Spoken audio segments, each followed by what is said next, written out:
For over 50 years, Bill Heinecke worked his way through every single crisis to build up his hotel and food empire, earning him a fortune said to be worth $1 billion US.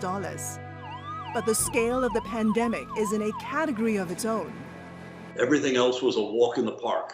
This is the most serious event that we've ever seen, the most serious crisis. Basically, everything's closed. We've got almost all our hotels in Thailand are closed with the exception of the Anantara Siam. All of our restaurants are closed with the exception of delivery. So that's happening. And all of our retail stores are closed and we're just online, selling online. How big of a hit do you think you reckon it will have on your overall business? Big. So big that we haven't been able to determine it yet. But I think it all really depends on how fast the recovery is and how fast do we open up. And I think with all the steps that not only our government is taking, but globally around the world, what's happening, we're going to see a fairly quick recovery.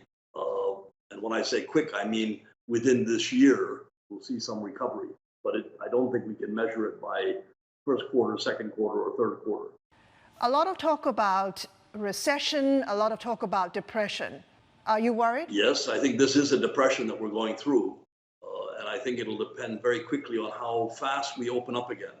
So in the same urgency that I urged our government to take the swift action that they did, as other governments have, I think it's going to now be critical that we also have to take reasonable action to reopen.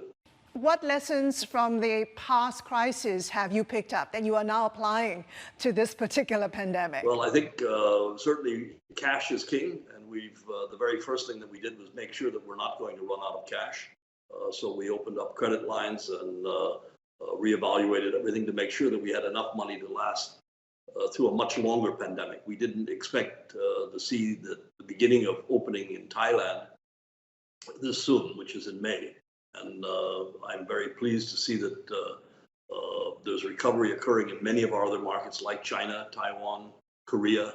So all of this is going to have a very positive effect and improve the situation rather quickly.